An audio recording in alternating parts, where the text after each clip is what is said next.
Hey guys, peace. Um, Hope you guys are well. It's been a while since I've done a chit chat. Wanted to come on and just, say hey. Uh, been really busy. Just like a lot of you guys. We had, um, we had the eclipse season, which was pretty intense. And then we had Mercury retrograde that has just ended. And I know a lot of people, not just me, have been like just really going through it. Not going through it in a bad way. I mean, it's been a lot to process, and we're all sort of growing. But it's like it's been like we've had an opportunity to sort of shift over into our next phase, our next level. And yeah, it's been interesting. And for me, it's already just I'm going through this um like really next level shift, I guess you could say.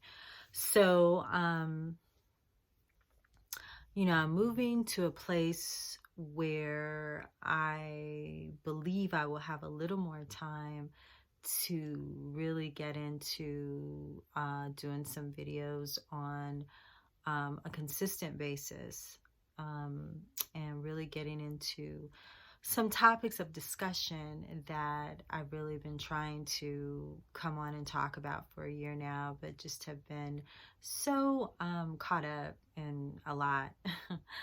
But yeah, so I just wanted to, again, just briefly, I don't have a real outline or agenda to talk about, but I'll just tell you some things that have been going on lately.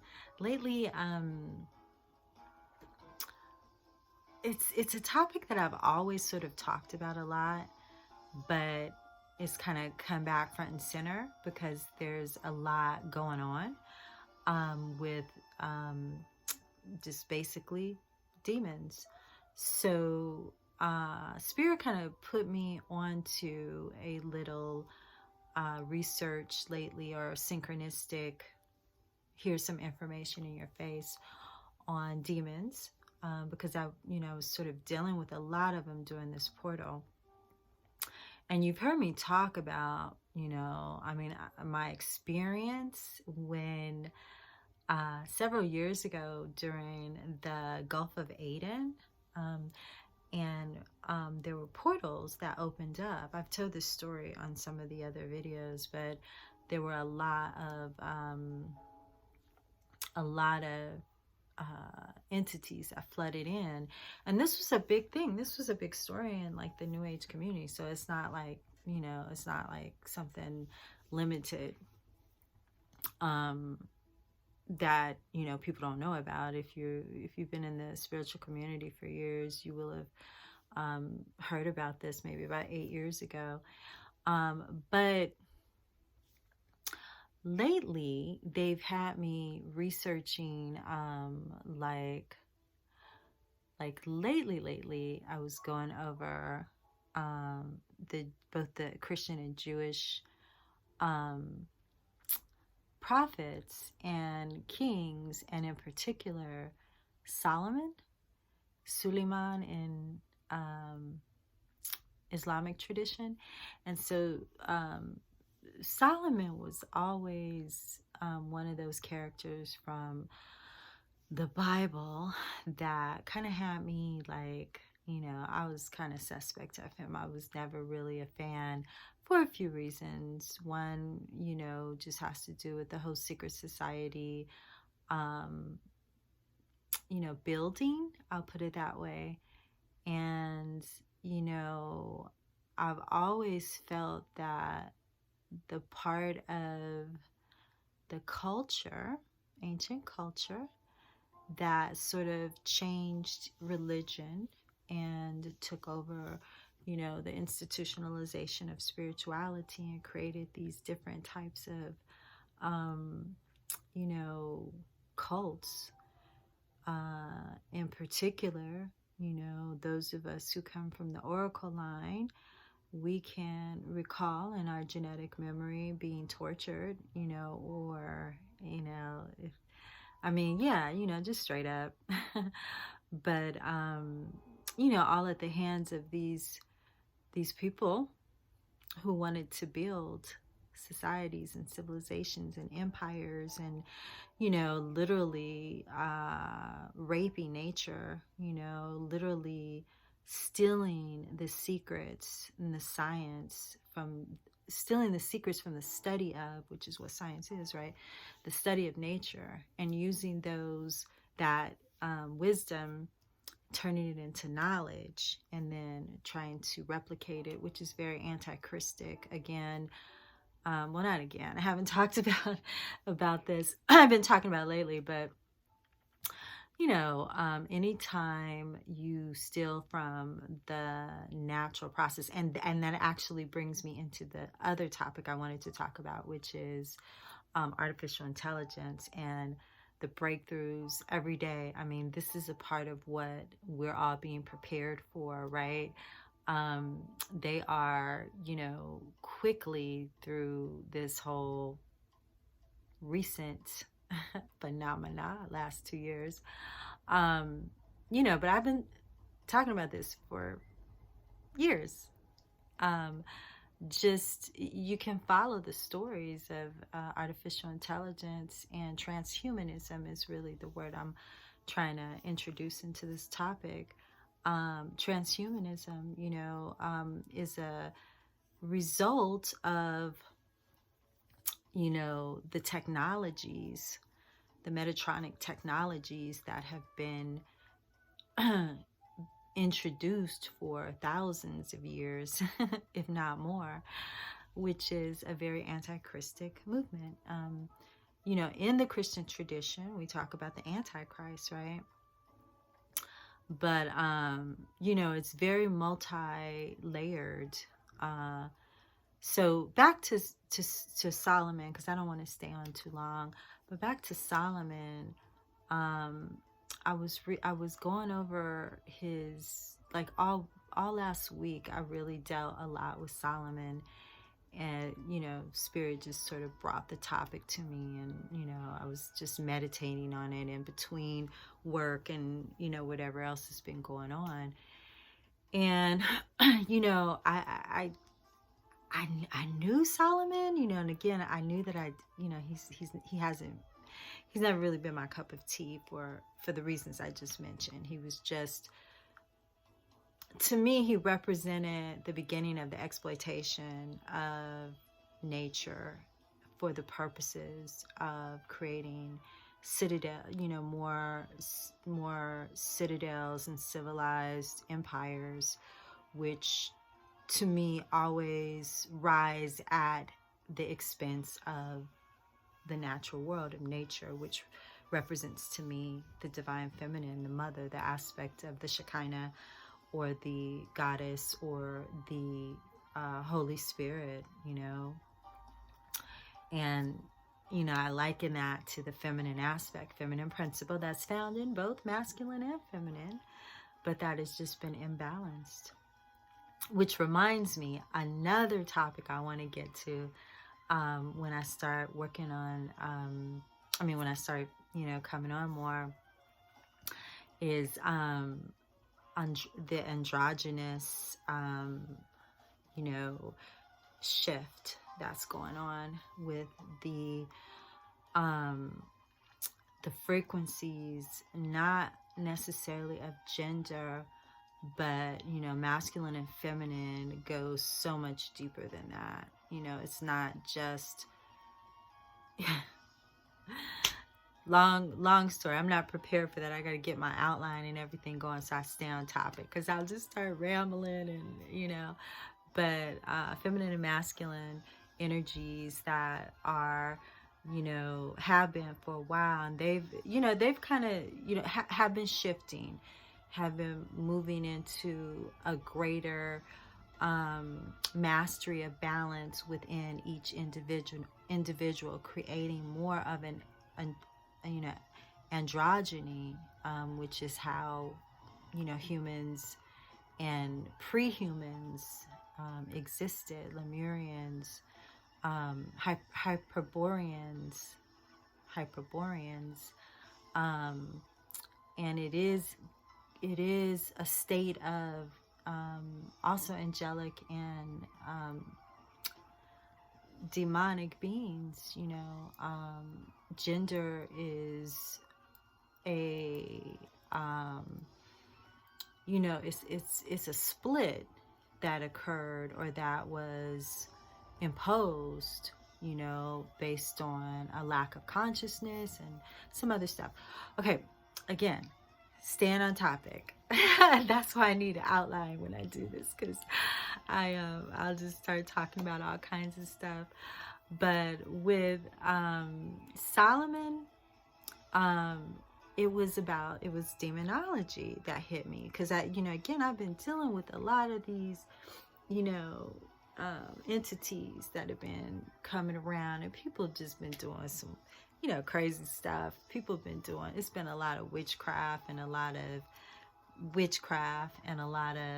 sorcery, and a lot of people using the dark arts lately, using these eclipses to impose their will, you know, on other people, or try to.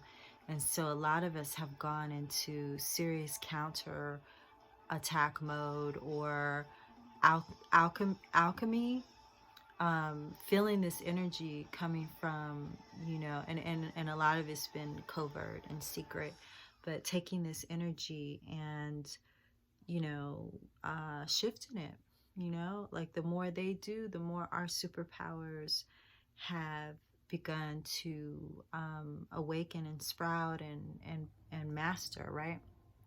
I'm at 12 minutes.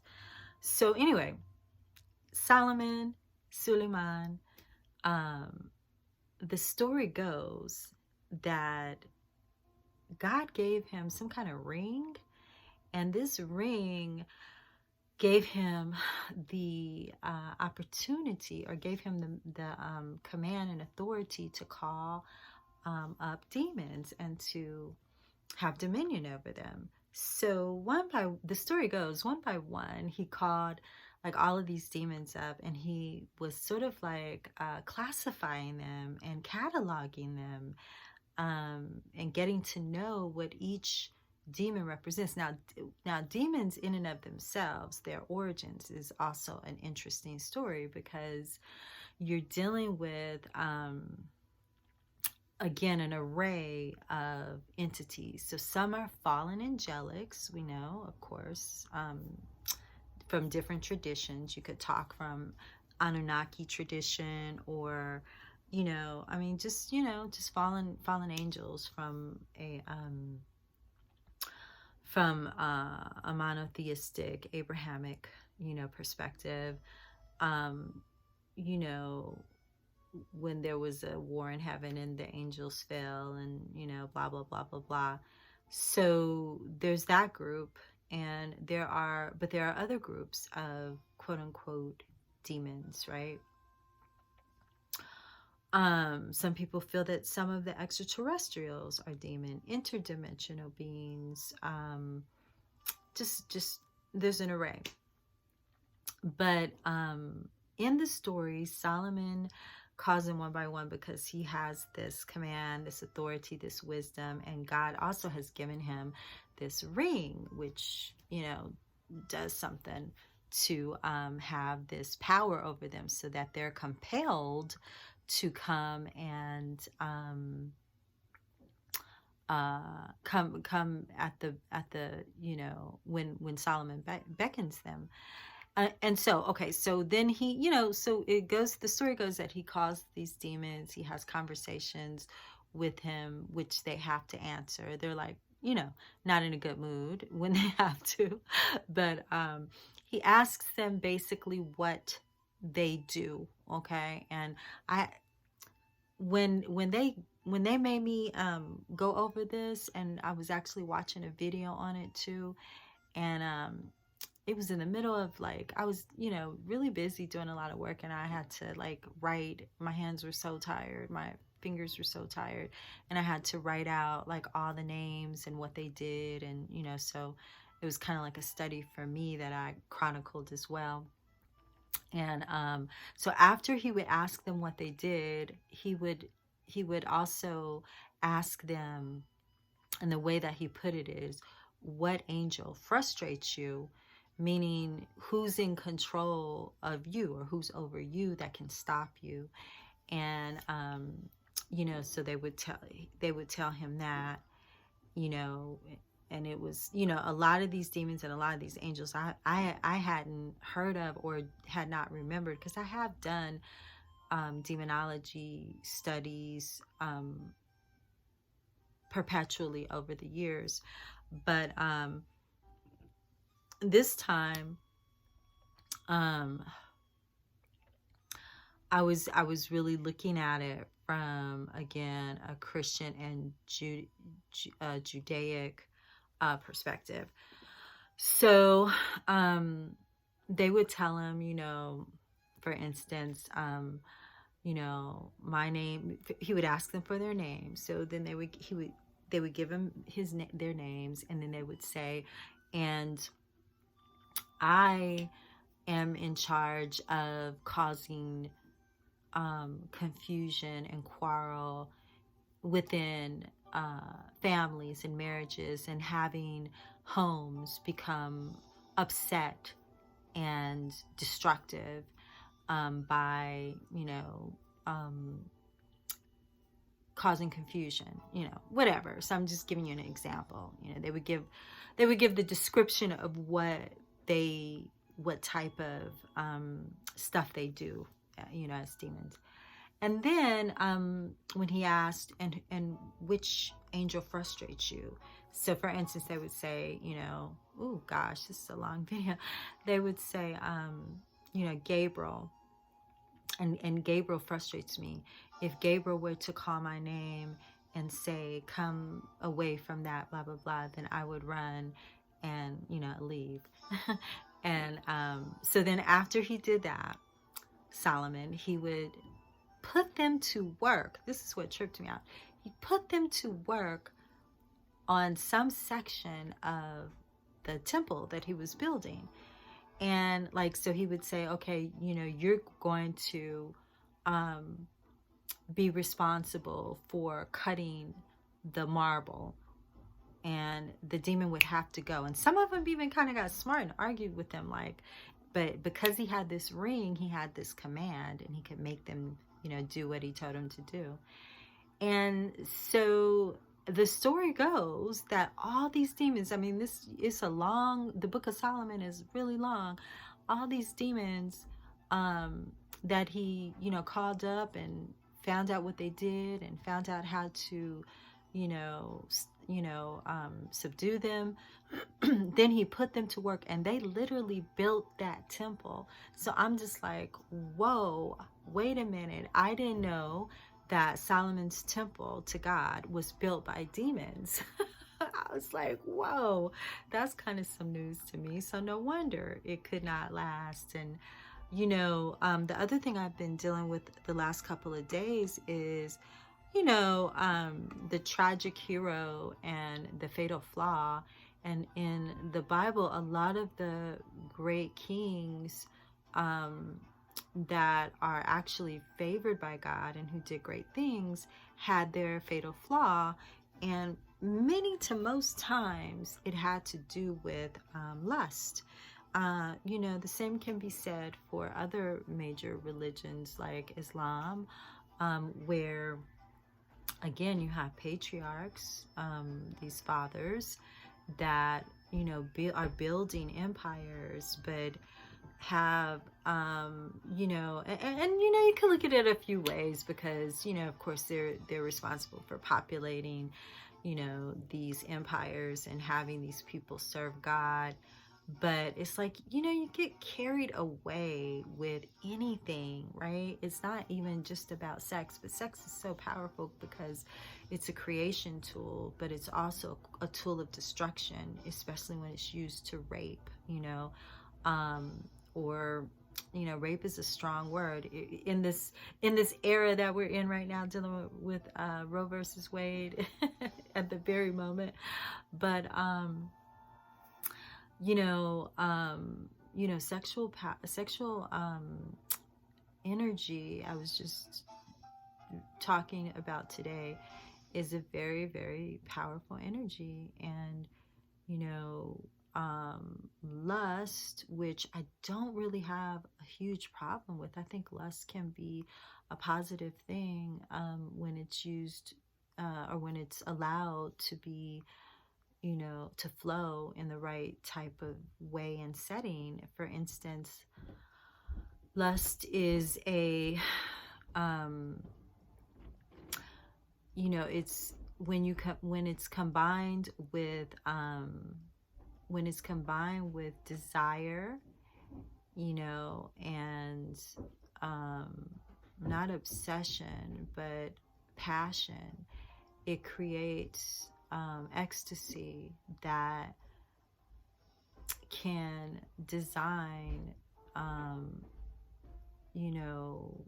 naturally, really strong impulses, creative impulses that and I'm talking primordially right now, like creating universes and realities and dimensions and worlds, and then always there's that lower level, right, that matrix level, where again the antichristic energy, I hate to keep calling it that, but honestly that's what it is, the scientific technology that studies the natural and then mimics it, and there was a time when it was done responsibly and respectfully, but the paradigm of those fallen ones, those greedy, egocentric, Luciferian ones who wanted to be God, wanted to trump nature, wanted to create exoterically, took that energy and began to anti-create, create in an anti-creative way.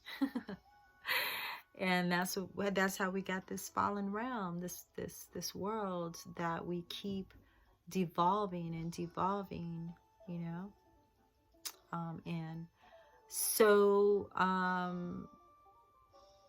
the demons built the temple, which is no surprise now why the temple did not last and why civilizations rise and fall very quickly, and because of the type of principles that everything's working on. So there's that, and again, that moves me into transhumanism. Maybe if I watch this video, it'll remind me to make an outline and talk about it next time in a more formal way. Again, I was just saying hey today. But I did want to mention this whole demonic thing and exorcisms that are going to be downloaded really soon in us, because and many of these demons, it's all of us. It's not just like the bad people, like in and out, the conditions that allow demons to come in our realm, in our midst, the bad habits, the compulsions, there are substances that are spirits, there are spirits, and they're even smoking, there are things that attract these entities, and genies, same thing. I was in Jordan this summer. I think I mentioned on another video this past summer, and to Wadi Rum and some of the other deserts of the Jordanian deserts. And I was in Dubai, but in Jordan, I convened. I don't know about that word, but I definitely when in the midst of the places that historically you could feel it. You could feel the jinns there, and when you have oracle gifts, your cellular memory wakes up and kicks into effect, and you recall, you relive. It's like crystal visions, where how crystals hold memories, like movies, Akashic records, some people say. Well, some of us have that some people have that in their DNA. And when you go places, you pick up the in the air, the molecules, the earth, not just the grid too, the energetic grid, but also it's biological. It's like the air is still has the recording of everything that took place in that region. So you get stories, you get flashbacks, you get downloads, you get uploads. And I was saying the jinns of the Wadi Rum Jordanian desert showed up. Not showed up, that's their home. I went to their home, so I was able to get a lot from that incredible journey, pilgrimage. But yeah, these jinns and demons have been around for a very long time. Native American culture. I just saw this book title today, Dojo, the art or something of Japanese magic and exorcisms. And I've also been to Japan, so I have a connection with that culture, ancient. And so the bottom line is just that I'm suggesting that very shortly it will be a common download and theme for a lot of us to begin to deal with the population and ourselves, and teach ourselves how to begin extricating these entities that have latched on and have been causing a lot of mayhem within our inner spaces, because we're growing, we're shifting into our higher levels. So it's time to do that. But a lot of people kind of like to live in denial about it, because they their egos are not, narcissism was the first thing that had to be solid for them to get away with all this. So because of the narcissistic training that we've all been subjected to, it's really hard for us for our egos to deal with being told or learning that, or dwelling, or thinking, considering, acknowledging that we have a lot of demonic entities that come in. It's really normal. It's really normal when you think of the type of life that we live. Again, any of the things that we do really to quote unquote live, whether it's drinking or smoking or sexing or eating or anger, sadness, all of these things call demonic entities into us. And eating flesh, our dietary habits, which were much stricter in past times, again, in biblical and Christian, Judaic and Islamic and Asian cultures, there were usually always strict guidelines for, you know, the way we ingested food, you know, and that again has a lot to do with the frequencies that your body vibrate on, and then what you attract. But also it's the literal biology. We talk a lot about the bioenergetic when we deal with metaphysics, but you know, we don't really, I think, talk enough about the actual bio, and you know, and how the bio literally, you know, connects with the earth and connects with entities, and you know, the shifting of what we put in to our bio bodies, you know, bioelectric bodies, the bio part too. I'm looking at my the music. I'm thinking it's about to go off. But so yeah, so that's that. I'm a little out of it. It's kind of late tonight, and I've gone way longer than I planned to go. So I'm gonna go ahead and shift off of this.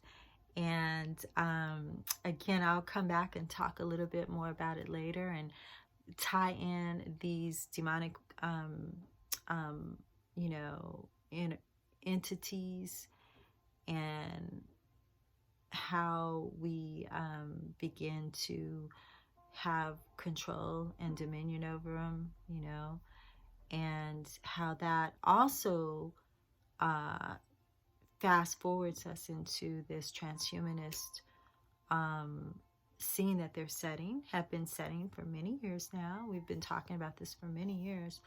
But, you know, this is, you know, a new part, a next level, a next phase with bio warfare, you know, and changing and shifting our again, our bio, so that we can be more susceptible to,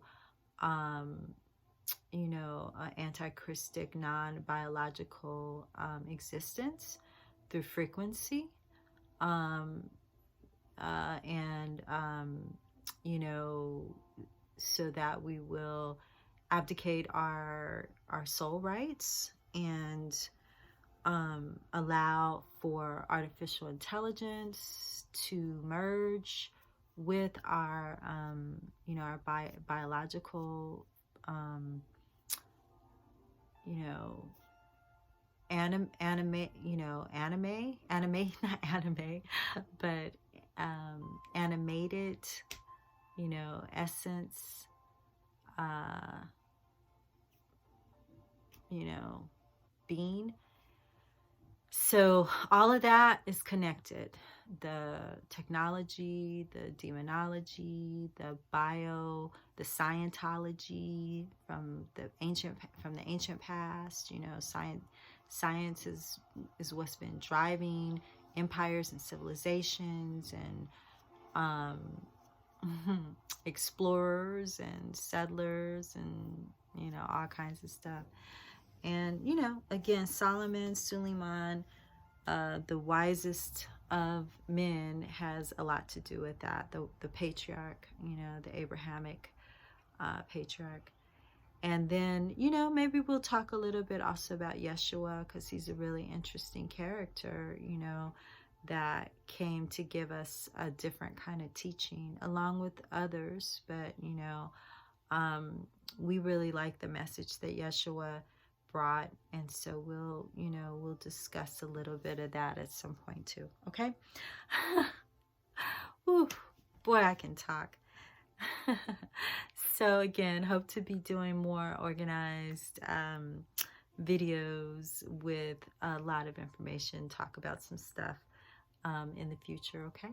All right, so great. Thank you for coming. Thank you for watching, and looking forward to seeing all of you guys again in the very near future. Peace.